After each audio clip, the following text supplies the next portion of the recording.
اچھا وہ آپ نے کہا نا کہ اتنے کھلے ہوئے ہیں. ہاں اتنے ہیں, کھلے ہوئے نہیں ہیں یار. ہاں جو کھلا ہوا ہے اس کو ریکٹیفائی ہونے کی ضرورت ہے اور انشاءاللہ وہ کریں گے.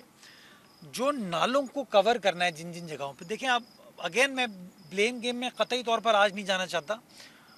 کے ایم سی کے ہیں نالے اور ٹاؤنز کے بھی ہیں نالے.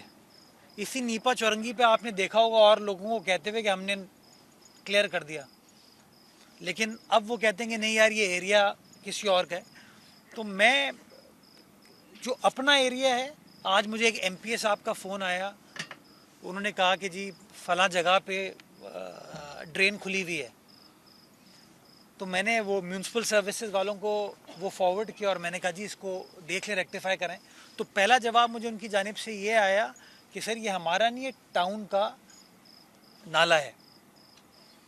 اب یہ دقت ہے, مجھے آپ کی مدد چاہیے اس حوالے سے کہ یہ نہیں ہو سکتا کہ ہر بندہ یہ کہے کہ یار میں صرف تنقید کروں گا, میں صرف الزامات لگاؤں گا, میں کام نہیں کروں گا. تو میں صرف ان سے گزارش کرتا ہوں کہ کوشش یہ کریں, آپ کے وسائل ہیں, پیسے ہیں, آپ جس دن کہیں گے میں آپ کو بتا دوں گا. جہاں میں کہتا ہوں کے ایم سی کے پاس ماشاءاللہ پیسے ہیں, میں نے آپ کو بتایا یو سی چیئرمین کے پاس 12 لاکھ روپے, اسی طریقے ٹاؤنز کے پاس کروڑوں اربوں روپے ہیں.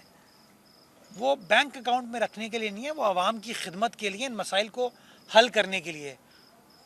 ماضی میں نہیں کیا کوئی بات نہیں, آج سے شروع کر دیں آپ, لیکن الزامات سے خدا را پلیز باہر آئیے. آپ کا تو ہو گیا نا یار. میرا تو ماننا یہ ہے کہ سوچ ہی یہ ہونی چاہیے کہ اگر آپ کو کوئی کمی کوتاہی نظر آ رہی ہے آپ اس کو ایڈریس کریں. بعد میں آپ لڑتے رہیں سیاسی اعتبار سے کہ یار یہ تمہارا کام میں نے کر لیا, مجھے نہیں تمہیں کرنا چاہیے تھا, وہ آپ کر لیں. میرے خلاف روز پریس کانفرنس کرتے ہیں, مجھے نو پرابلم. لیکن میرے خیال میں جس وقت کوئی حادثہ رونما ہوتا ہے نا, ہم سب کو ان چیزوں سے اجتناب کرنا چاہیے اور ٹارگٹ یہ ہونا چاہیے کہ جو نقصان ہے اس کو کسی طریقے سے ختم کیا جا سکے. بہت شکریہ.